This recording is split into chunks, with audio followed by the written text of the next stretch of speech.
Now you know that if fertilization doesn't occur, you will not conceive.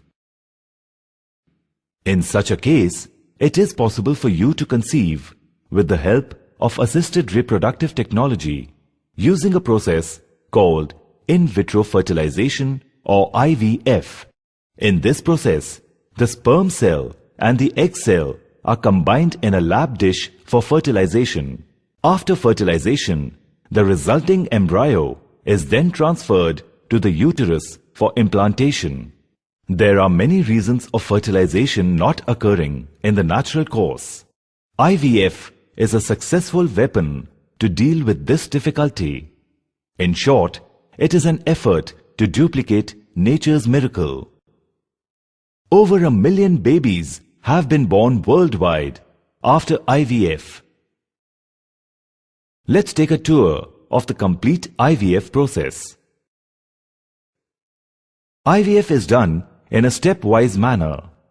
Initially, the ovary is made to grow many follicles at a time with the help of hormonal injections.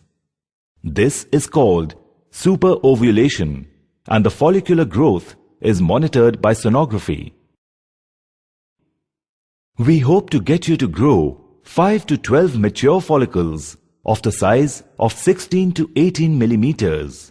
At this point, a HCG injection induces ovulation, and the mature eggs can be collected by ultrasound-guided aspiration.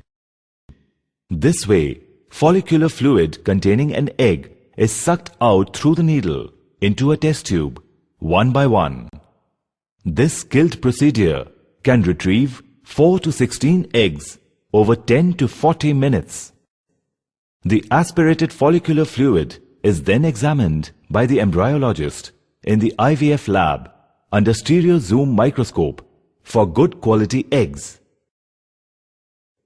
These are washed in medium, graded for their maturity, and then transferred into the carbon dioxide incubator.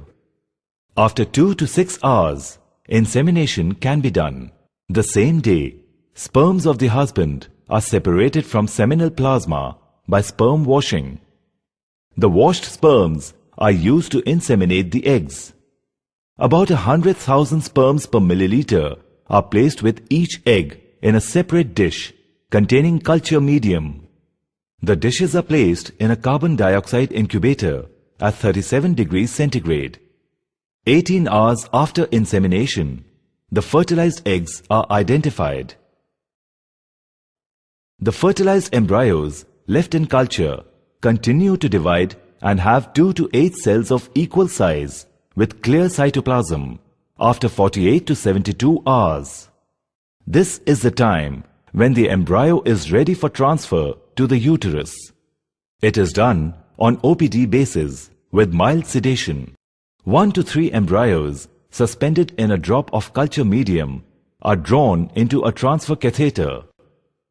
The doctor guides the tip of the loaded catheter through the cervix and deposits the embryos into the uterine cavity. This takes 10 to 20 minutes.